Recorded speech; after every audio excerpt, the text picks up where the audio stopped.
Good morning, children. I hope you are all fine. Regularly studying, going through your online classes, topics, all those things are going on a regular basis. So, regarding biology, we already discussed about the digestion process and we reached almost 3/4 of that topic. And I told you to be familiar with the certain new terms and names of many enzymes which you are learning now. And all this is based on the basic knowledge about digestion which you had in your 10th standard and 7th standard what you studied. So if you have a better knowledge of that basic knowledge, you can easily catch up with this. So now also, if you find difficult, you just read from that beginning onwards. And make sure you know the basic things which you studied in your lower classes. And after all, human physiology, what is it? Based on our body itself. So the story of our body itself, the physiology, metabolic process going on in our body. So it is very interesting when you study about that, you are studying about your body. And so many things you will try to understand from that which you can apply in your day-to-day life. About the way you eat your food, about the way you chew your food, about the timing of the food, what kind of food you should select, and how you understand how your digestive system is working hard to digest this food. So if you are not going in with that in a proper way, if you are not eating properly, if you are not eating the proper food, it can affect your digestive system and it can cause various problems. So we will directly go to the next part of digestion. So you know about the digestion process. It starts from the mouth.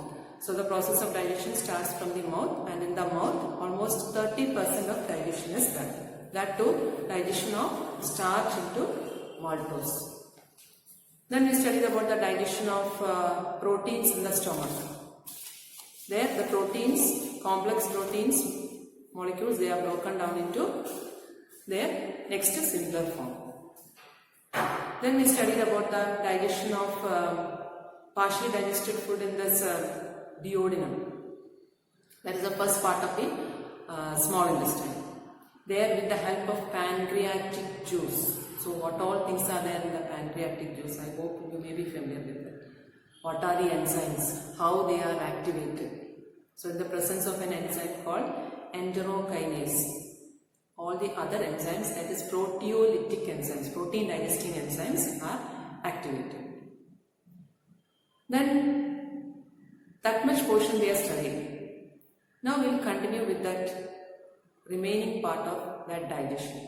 So we studied about the digestion of, so with the pancreatic juice, almost all the nutrients are digested into their next simpler forms.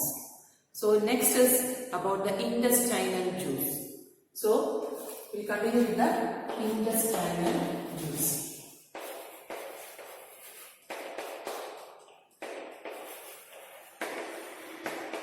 So the intestinal juice actually, it consists of mucus and also the secretions of the intestinal glands.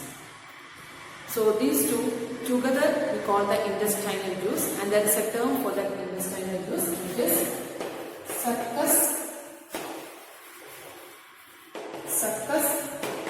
entericus. Succus entericus, that is the name for that intestinal juice.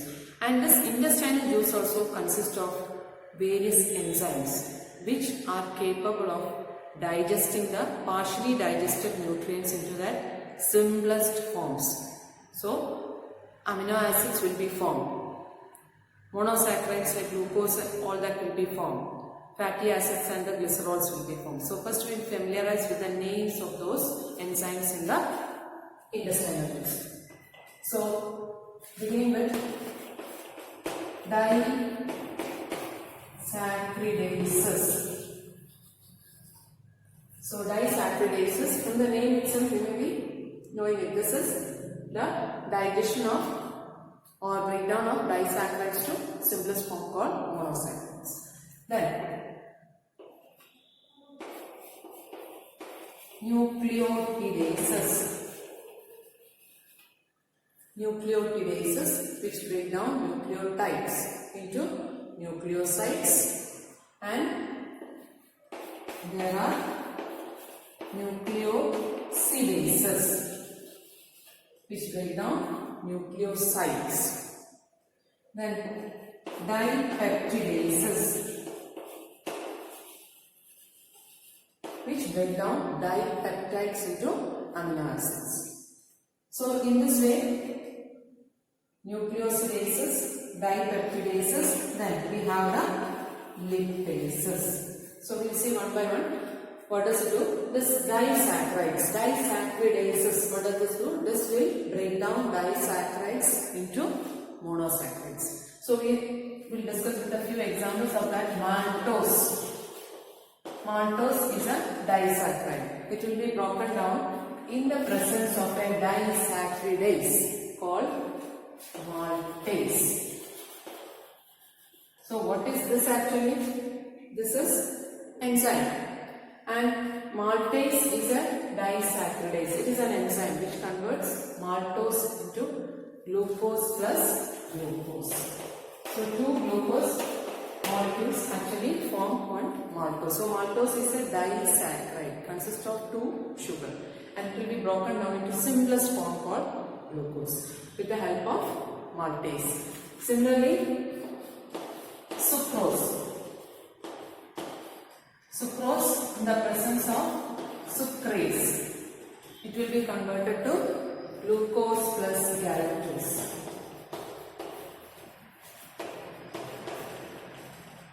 Glucose plus galactose. Then lactose. Lactose in the presence of an enzyme lactase, it will be converted to glucose plus fructose. Okay, so in this way, all the disaccharides are converted to monosaccharides or the simplest forms. Next is dipeptidases. Dipeptidases convert dipeptides into amino acids. So dipeptides are converted to amino acids, which are the simplest forms of proteins in the presence of dipeptidases. Dipeptides are formed by the earlier digestion of proteins in the stomach and also in the small intestine with the help of pancreatic juice. Then lipases convert mono and diglycerides into fatty acids and glycerol, which are the simplest forms of fats. So in the presence of enzyme lipase, here the fat digestion is completed. With the help of presence of dipeptidase, protein digestion is completed. Now what is remaining is nucleic acids. So nucleic acids, as I told you, they will be converted into nucleotides and nucleosides. So nucleotidases, in the presence of nucleotidases, nucleic acids will be converted into nucleotides. That is the nucleic acids. So we can say nucleic acids are made up of nucleotides. So nucleic acids are broken down into nucleotides in the presence of nucleotidases. Then nucleotides in turn, they are converted to nucleosides. Nucleosides in the presence of nucleosidases. And which is further converted to nucleosides are further converted to the simpler form called sugar plus base. Base is nothing but a nitrogen base. Nitrogen base. So nucleic acids converted to nucleotides. Nucleotides will be converted to nucleosides. Nucleosides will be converted to sugar and a nitrogen base. So this is the simplest form of nucleic acid. So sugar and base forms nucleosides. Nucleosides together form nucleotides. Nucleotides then form the nucleic acid. So in this way the complex molecule is broken down into the simplest form. So nucleic acid digestion is also completed. With this, the digestion in the small intestine is completed. And the absorption, that is small intestine, you have studied about the three parts of the small intestine. ileum, duodenum, jejunum and the ileum. So in this parts it is digestion takes place, and in the last portion towards the ileum the absorption of the food takes place, and the absorption of the food takes place with the help of villi. So villi are finger-like projections in the innermost layer, mucosa layer of the intestine. So in the small intestine, process of digestion gets completed with the help of intestinal juice and pancreatic juice. Now the food passes into the next part. From the small intestine passes to the large intestine. So in the large intestine, absorption is not taking place, digestion is not taking place, but absorption of certain substances take place. So inside the large intestine mainly two things are happening.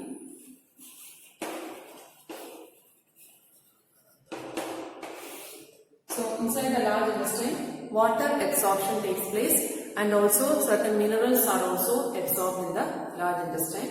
Plus one more thing is that the mucus adheres with the undigested, unwanted food materials, and it helps in the formation of feces. That is the undigested waste which are removing from the body. We call it feces. So in the large intestine, the feces is formed by absorption of the remaining water and minerals from that, and the mucus forms or helps in the formation of feces, and this feces is removed from the body. That is, this from the large intestine the feces moves towards the rectum, and in the rectum it is stored, and then from the rectum it is pushed out, and the process is called defecation.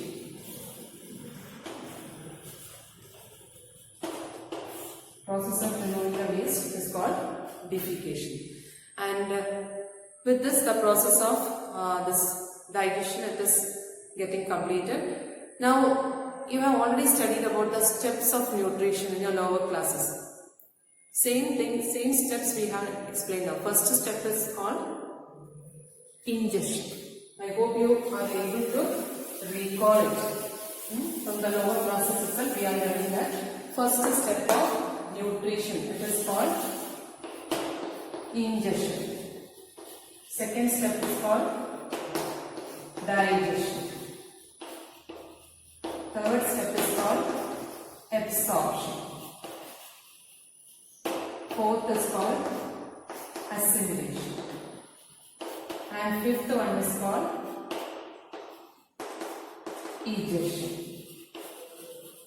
So I don't think again we want to explain this. Ingestion is taking in of the food. Digestion, breaking down of the complex food into simpler substances. Absorption is these simpler substances of the food are absorbed inside the intestine.